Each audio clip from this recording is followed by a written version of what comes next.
Howdy y'all, welcome back to Den DBZ All-Star. I'm DBZ All-Star, back with another local comic book shop haul. So, in addition to this haul, I will share that I have recently started working part-time to add more money to my pocket throughout the holiday season, as many people happen to do from time to time, as well as to contribute to the greater community surrounding one of my local comic book stores.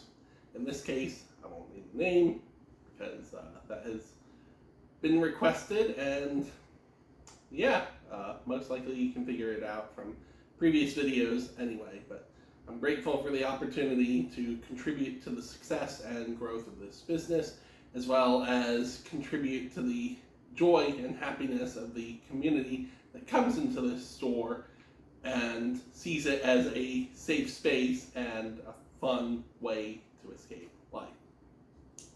That being said, most of these books were released in October 2025 with one exception. So we'll start off with that. My wonderful boss gifted me with Thanksgiving issue 1 from Ahoy Comics, written by Mark Russell, art by Morissette. Might be mispronouncing it, but I love the cover. I cannot wait to delve into this. If it's anything like the horror film Thanksgiving, it should be a lot of fun. Next up, we'll flip this over to make sure we are pulling the oldest out first. We have Ultimate Spider-Man, issue 22 of the 24 issue ongoing, soon to be ended series. So, just spoilers for those who are not in the know. Every issue of the Ultimate titles has moved forward 1 month in real time. So, 1 month between issues, 1 month in the timeline of the comics. Issue 22 kind of turns that on its head. And because issues 22, 23, and 24 of the series, the closing arc, are supposed to take place concurrently, this actually moves forward 3 months from the events of issue 21. Loving the series. Will be sad to see it goes, but thank you, Marvel, for actually allowing Jonathan Hickman to take his planned story from start to finish without any major bumps in the roads or changes, unlike the Krakoa era.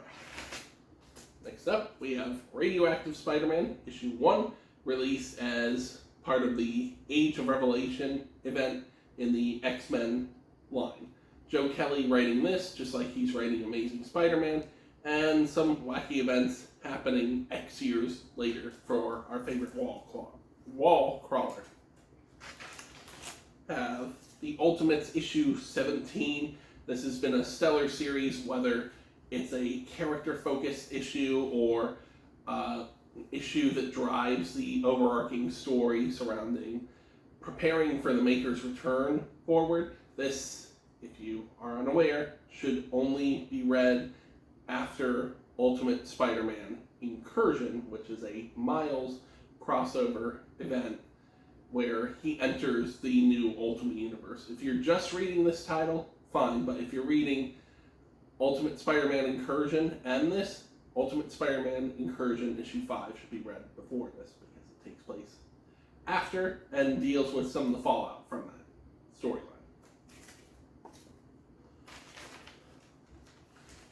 I've not sorted these, so good placement. Miles Morales Spider-Man issue 39.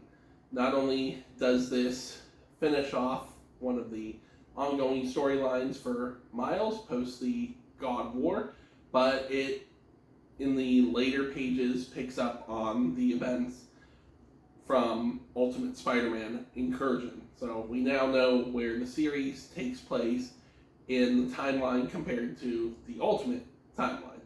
So you would read this after Ultimate Spider-Man Incursion, even though the full length of Ultimate Spider-Man Incursion takes place before the final pages of this issue. Canon. Fun, right? So, sorting all the piles, Radioactive Spider-Man will go with the Spider-Man titles, I think. So Miles and Radioactive Spider-Man will be there. The Ultimates title, and Ultimate Spider-Man will have an Ultimate pile, because that's how I sort it into my long boxes, and Thanksgiving will go into the Independents. Speaking of Ultimate Spider-Man Incursion Issue 5, final issue of this 5-issue miniseries, in which Miles Morales Spider-Man enters the new Ultimate Universe after someone close to him ends up accidentally traveling to that universe. Read this, as I said before, Miles Morales Spider-Man Issue 39 and Ultimate 17. It's been a fun series all throughout. We have Powers 25, Issue 2, Brian Michael Bendis, Michael Avon Oeming, continuing the story after many years away from it, with a new set of characters interacting with old characters, dealing with superpowered crimes that go on in this particular universe. It was fun then, it's fun now. Read the first issue, really liked it. Hope it's got a future even if Bendis does return to Marvel full time. We have New History of the DC Universe. This is issue 4 of 4, concluding Mark Waid's chronicling of the new timeline for DC Comics. It's been very enjoyable. That is to tackle, well, rebirth and everything to present day, as well as possible future events. We have Mighty Morphin Power Rangers, the Halloween special, just a fun little one-off set of stories. We have Marvel Zombies Red Band issue 2. In this, it deals with the Fantastic Four not only being empowered by cosmic rays, but bringing back a virus that zombifies everyone. So it's been a lot of fun so far, and I hope that it manages to stick the landing.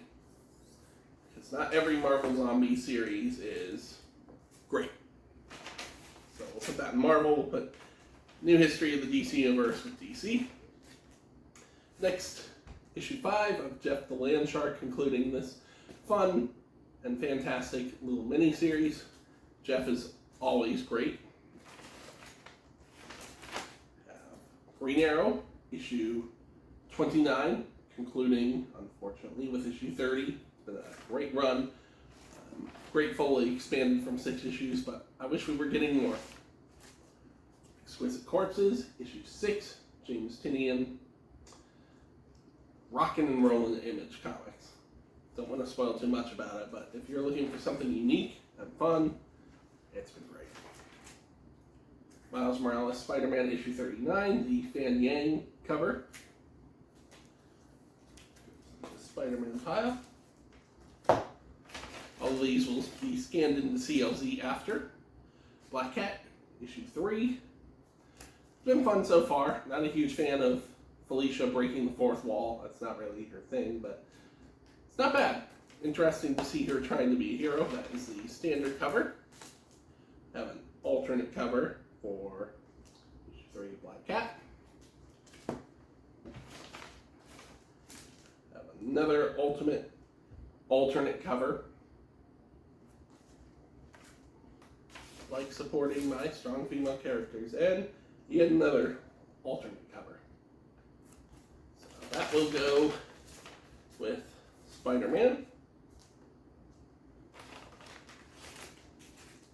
The concluding issue for Imperial. This is issue 4, Jonathan Hickman's Cosmic miniseries that launched earlier this year in summer and is spinning off into miniseries and ongoing such as Planet She-Hulk, Nova Centurion, Black Panther, Intergalactic, and Exiles featuring Lilandra and Professor Xavier. That will go with Marvel. Runaways, issue 5 of 5, concluding the miniseries taking place during the One World Under Doom event. Try to put these in alphabetical order to the best of my ability. Goes with Marvel. Death of the Silver Surfer, issue 5.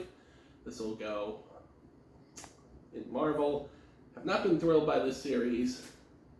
Yeah, feels like an excuse to have a Silver Surfer miniseries to promote Fantastic Four, but it was great pack. I had to give it a try. It was not my cup of tea. Just grateful it's over.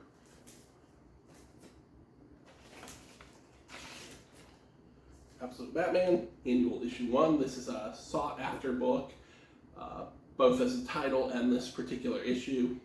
Fantastic, great social commentary. Surprised some people don't understand what the point of the story is, but comics are up for interpretation just like life. Overall, a very solid issue. Glad that Scott Snyder took a chance because it really worked for me. Next, Thor, or The Mortal Thor, Issue 3, Al Ewing continuing Act 2 of his Thor story, in which Thor has died and has been possibly reborn. I don't know. Gotta keep reading. It's been a lot of fun so far. And if it does end up ending and relaunching, I'm sure Al Ewing, just like Immortal Hulk, will bring it to a stellar conclusion. Last but not least, we have Amazing Spider-Man issue 15, which is the latest issue to release for the ongoing series. This is the first time in a long time I've been excited to pick up each new issue of Amazing Spider-Man, so thank you, Joe Kelly, for constructing such a fun set of stories. The artwork has really sung. It seems like because the non-Romita artists have been putting out great work, it's encouraged JR to be even better. So, bit of a smaller haul this time around, but still some great stuff. Can't wait to catalog it, read all of it. If you have any questions about anything from this haul, please feel free to comment and I'll elaborate, give further details. I tend to enjoy other comic channels such as Comicstorian to tell the full-length stories, but I'm open to doing that as well if that's something y'all would like to see. Please feel free to like, subscribe, hit that bell for notifications of future content if you enjoy what you see. I'm also on Instagram, Twitter, Blue Sky, and TikTok. On TikTok, I'm under DBZALLSTAR or Animaniac1. On the other platforms, I could be either #1 Animaniac or Animaniac1. I'm also the affirmation administrator for the Omnibuds Cafe on Facebook.